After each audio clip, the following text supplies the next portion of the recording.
All right. Hello, everyone. This is super exciting. I have presented a lot of ways, but this is definitely one of the coolest. So I'm Beth Injasoulian. It's Inja like ninja, soul like soul train, and all Armenian names end in IAN. And I teach at North Star Academy. My journey in teaching started in Michigan, and then I took the big road trip and made my way to California, first to Barstow, and now in Redwood City, where I teach at a high-performing magnet middle school. I am the mom of a newly anointed teenager, the days of this phenomenon. I've been teaching tech training and coaching, athletic coaching for 25 years. Most of my experience has been in high school, math and English, but currently I'm a 7th grade math and science teacher. The reason I probably am here is the immense success we had with Quizlet in the classroom this year, which really fired me up on the tools. I had been aware of Quizlet for probably, 5 or 6 years, but this year was the year that I really dove in a big way. It electrified our class. The students loved to play Quizlet Live. They would beg me, please, on party days where the whole rest of the campus was celebrating, they would ask if they could play Quizlet Live.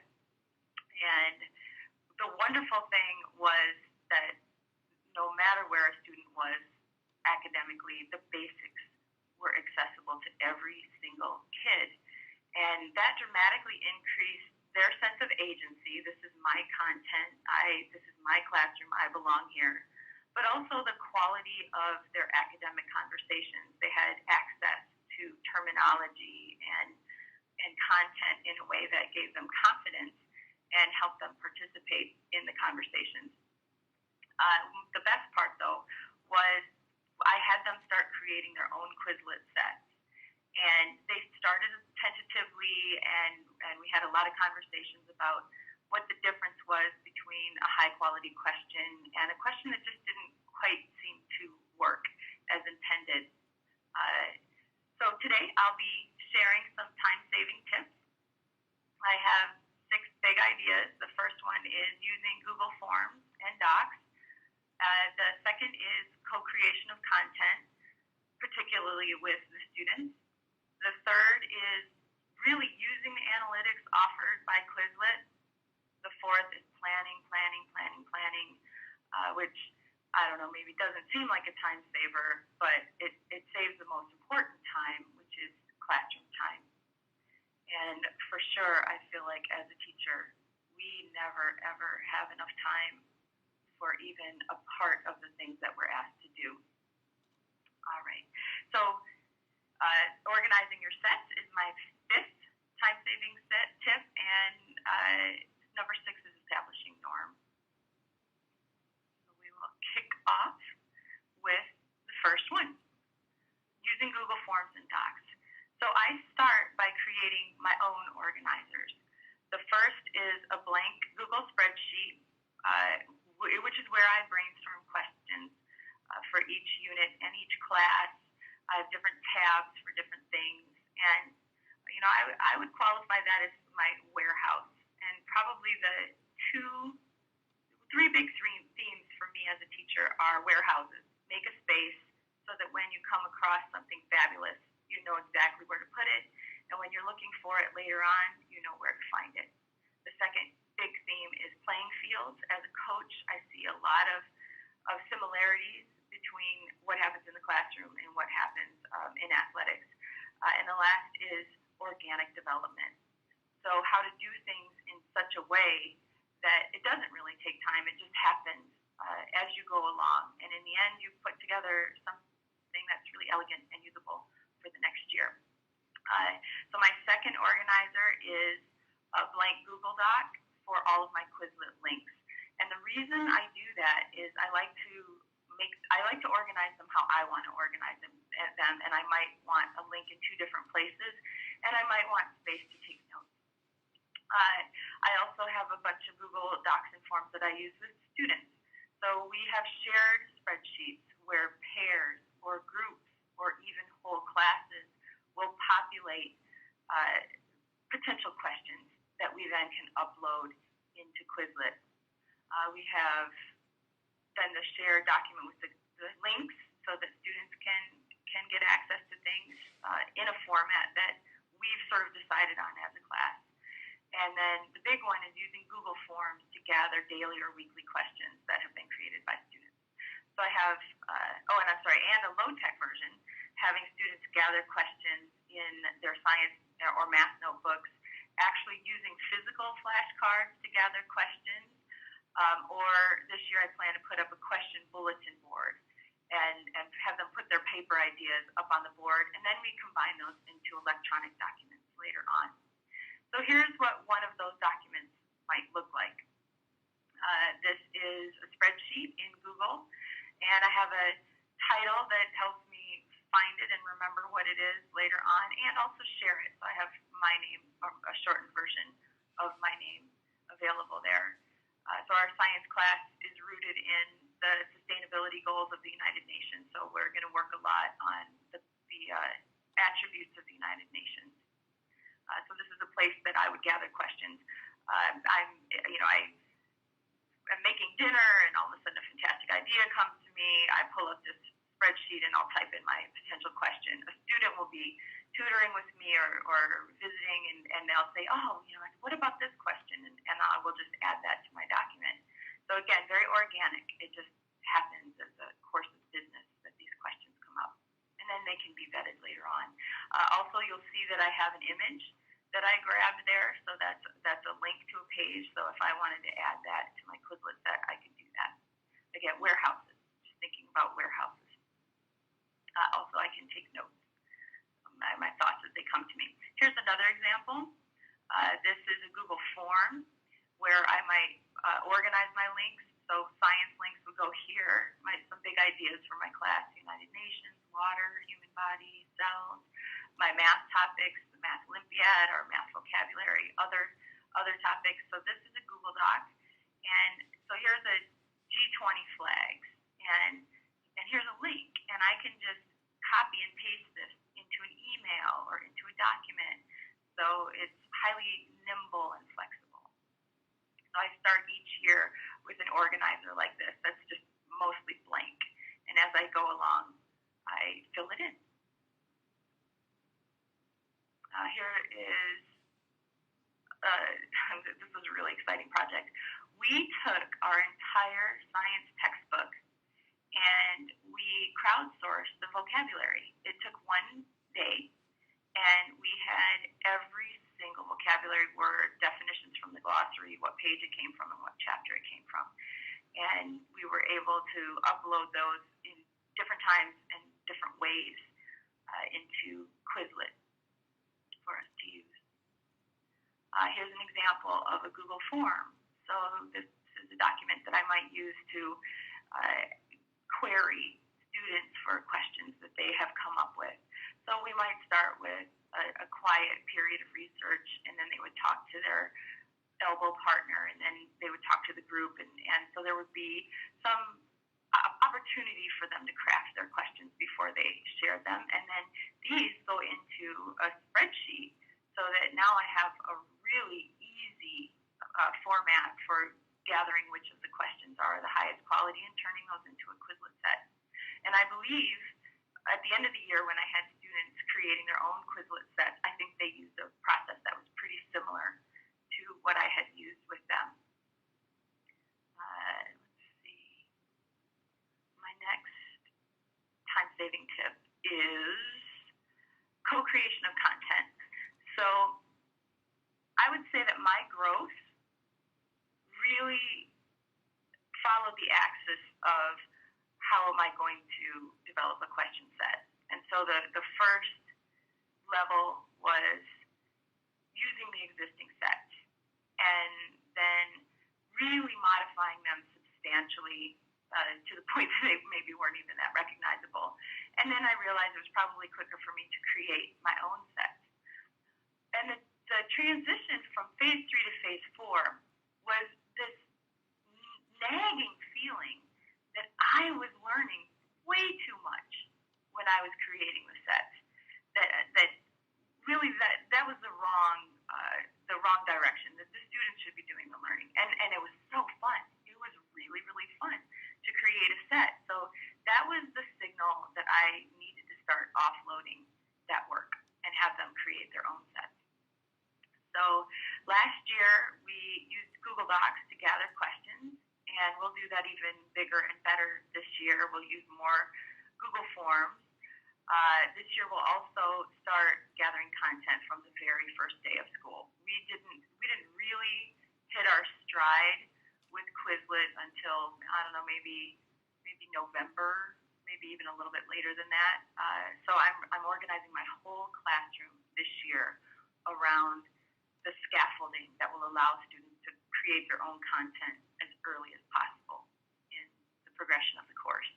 I will also be sharing a weekly Quizlet set with parents in my newsletter and adding more low-tech options during the times when computers are not either not available or not, it's just not the best format to be using. So, for example, if I have a sub, then having them work in paper is preferred. And I'll also have them develop a questions page in their notebooks, so that'll be their warehouse that's ready to receive their questions anytime, and probably some pretty healthy use of 3x5 flashcards. So my third time-saving tip, pardon me, is using the Quizlet Analytics. And beautiful over the last couple of days, all of the explanation for how to use these things. So I won't spend too much time on this, but this is a place where it's kind of all organized. Pardon me. So my intention is to check results weekly, and I've set up a calendar notification for myself. Hey, did you check Quizlet? So you can see who's doing what. And I'm going to be asking them to reflect on their progress. So they'll take a look at their analytics, and then they'll do a little bit of writing for me. One of our topics in science is collective learning, and so Quizlet has become really I would say, the world-class example of how collective learning is energizing how we operate as human beings. And then I will definitely be using Quizlet data when I'm choosing levels for items on assessment. So this looks like it's pretty easy. A lot of students are successful. This kind of a question will help me find the student who's really an outlier, low performing, and then who's really high flying, who can get those difficult questions, who's retaining that information. So here's an example page from Quizlet. So where I have the arrows, these are some choices we have: who we can look at, all students, or the time frame, that's really exciting. I didn't spend enough time to see whether there's a custom time frame. I think maybe there's not. Here is the section where you can see which so by item, by flashcard item, which things are being missed frequently, and then a little below that you have things that are sometimes missed and things that are rarely missed. So I will definitely be making use of those this year. Here's another screen by individual student. So if you click on their names anywhere, this is my kid, so the privacy element sort of handled. To see what they've worked on, and there was some great discussion. I was really grateful to learn more about these features. But you can see, didn't play this game, played this game, finished this game.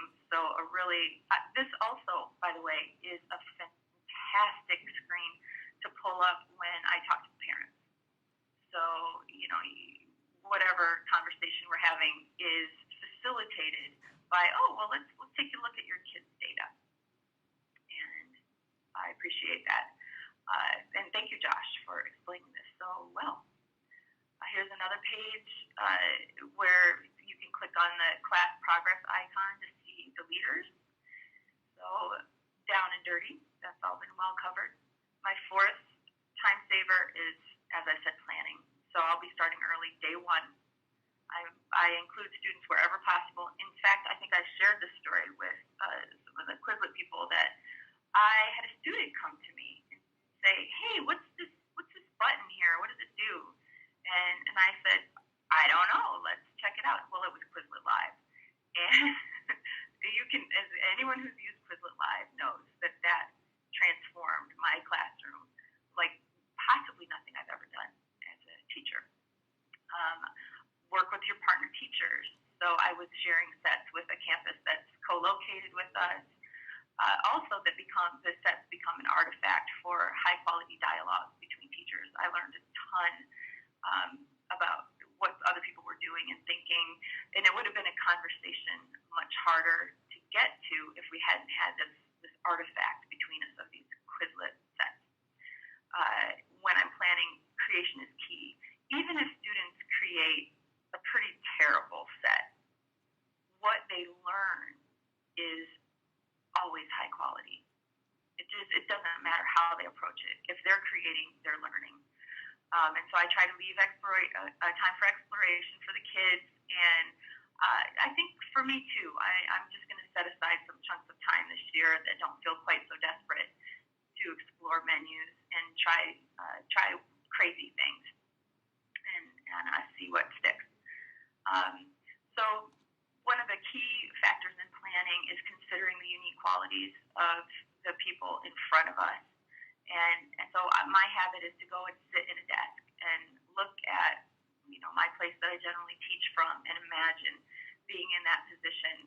And so I've had the good fortune to teach in a lot of different settings.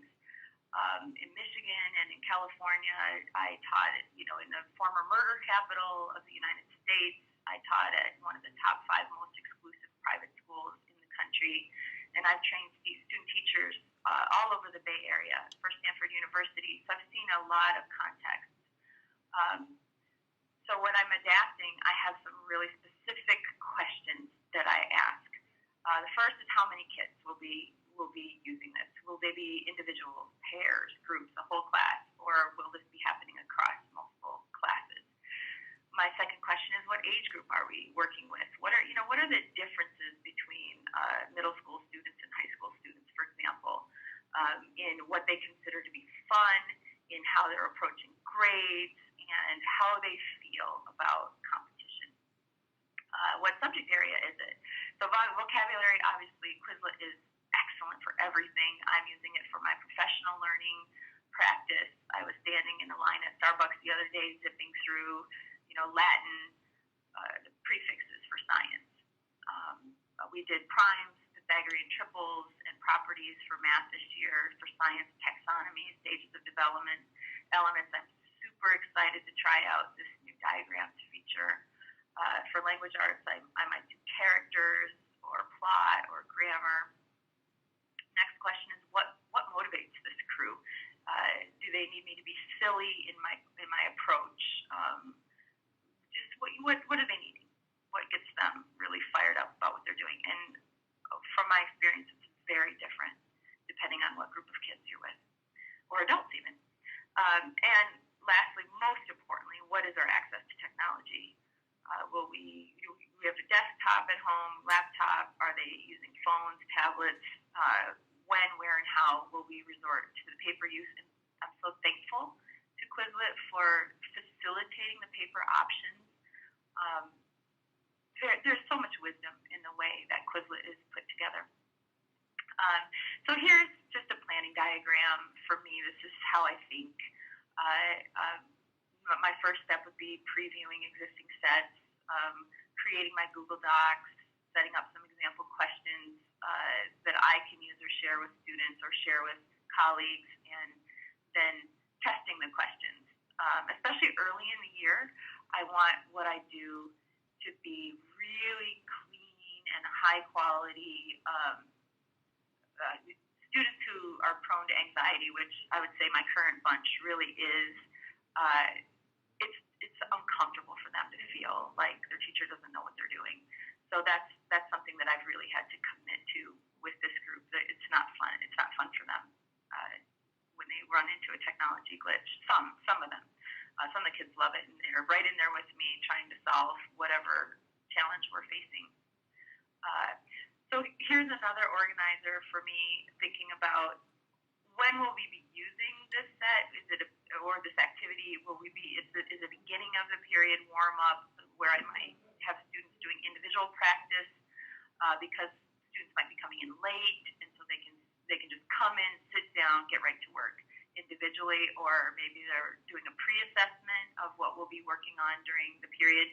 I like giving kids a set cold, especially my crew. They need to be reminded that there actually are some things that they don't know and that they might want to listen to what I have to say today. And so a pre-assessment can fire that process up significantly. Will it be a main activity? So the bulk of class will be spent submitting questions or rating groups of questions, or maybe we'll do a long Quizlet live session, or is it a wrap-up? So maybe computers have been put away. We'll be working with paper. We could have worked on a topic, and now students will spend the last few minutes writing questions for Quizlet from the activities, or maybe we'll be doing a post-assessment. Another very similar organizer is, will this activity be for the beginning, middle, or end of the year? So early on, we're learning the tool. Some students have never used Quizlet before, and I guess because we're right on the cusp. My students will be turning 13 toward the end of the year, most of them. So we end up with some logistical things that we need to. I will be more proactive about this year. So really learning how to use the tool itself, finding existing sets, just to get a feel for the environment, a passive, receptive mode before we go into a creative mode. They'll be researching questions, rating questions, just getting a sense for what can be done with this. Let's see what experts do with this. Middle of the year, a lot of formative work, really getting students comfortable with what they don't know, and this wonderful tool that will help them travel through content that maybe at first seems inaccessible, and then get the creative juices flowing and help them feel like that what we're learning is theirs and they created it. Also playing with the variety of games and tools. What I found with my students this year was that they'd have a favorite tool, and that's what they would use. And so I'm going to try to smear that out a little bit this year and make sure that we do explicit activities with each game so that they all feel comfortable, and the students use different ones strategically based on what they're trying to accomplish. And then summatives toward the end of the year, playing Quizlet Live, that was almost a daily activity by the end. Using the paper tests really to see how they're doing, and having tournaments. That was a group. We've not done that, and I look forward to giving that a shot. My fifth time saver is organizing your sets. I don't have a whole lot of. I shared some of what I do. I don't have a lot of advice about this because I think how one organizes in the classroom is super personal. One key idea is to do it in such a way you can reuse it year after year after year, so that things get crafted. This is our art. This is our art form, and Quizlet is an amazing palette for having us shape what we do and refine it over time. So that's what I think about when I'm organizing, and also being able to get to things really quickly.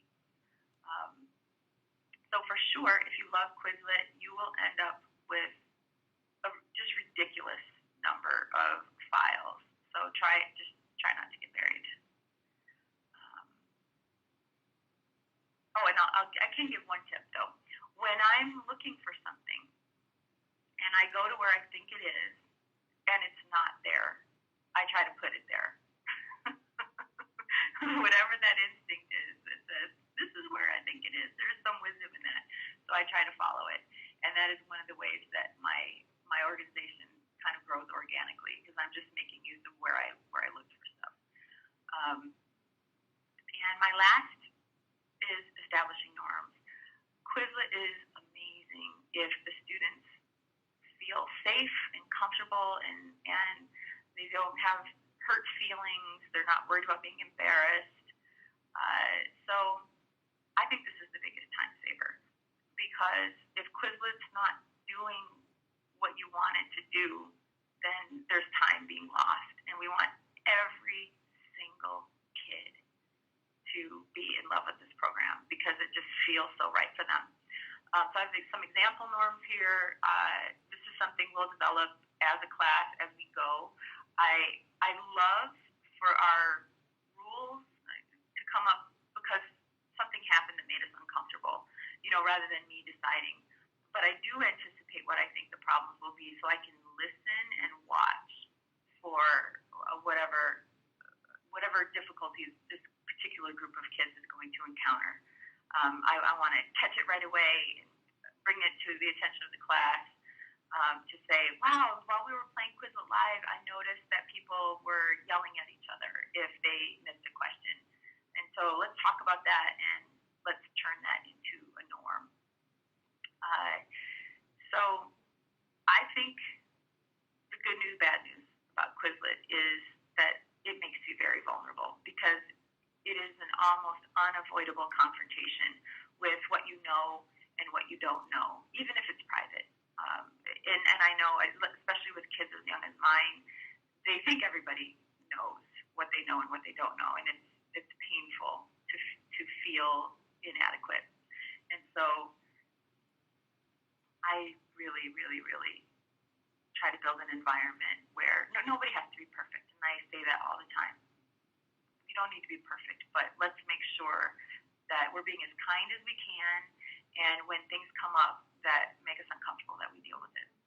So that I saved establishing norms for last, because I really feel like it's the most powerful thing that we could do for Quizlet. For all the other things too, but in particular for Quizlet. So super blazing review. We had using Google, the docs, the forms, the spreadsheets, co-creation of content, start early and with small steps. Snag your textbook vocabulary and dump it all into Quizlet by crowdsourcing. Have students preview material or combine sets into larger reviews. In my class, every project includes creating a Quizlet set. So the group gets together and creates that. 3, using the analytics, show students what types of information we get regarding their class progress. I liked I think it was Josh talking about when he lets them know what we see. I know I'll be thoughtful about that this year. Talk to students about what you value. Add follow-up activities when there are frequently missed items. And welcome struggle, persistence, be gentle and thoughtful about your feedback. So those analytics are there. We create the context, how students will make use of those. 4 is planning. Include students. Encourage the use of Quizlet outside of your class. I know my students are super rule followers, and so I needed to be really clear with them. It's not cheating. Make your set. Work with your friends. And that they needed to hear that directly from me. Rotate who gets to contribute to your sets and who gets to rate questions and who gets to error check. Organize your sets. We have Quizlet classes, we have Quizlet folders, and a plethora of Google Doc options, and add your own here. And 6, establish norms. Anticipate unhelpful behaviors. Watch and listen carefully when students are using Quizlet. Make sure you're catching it if there are things going on that are unsavory and unhelpful. And communicate, this is so important. I think this is all of our human interactions. Communicate a protocol for sharing frustrations. Things aren't going to go perfectly. So let them know right up front how you in your classroom would like to deal with that. And this is a tiny URL to my slides, although it looks like that's going to be posted to the website. And right now they're not public, but I will make them public as soon as I'm done. And I just have to say thank you. This has been a joy. Thank you for inviting me. I learned so much from the other presenters. I got a lot of planning for my year done. Thank you for the conference. This is super cool. And mostly thank you, Quizlet for what you do for our kids. I feel like my time is freed up for all the crazy, rich, and dynamic projects we do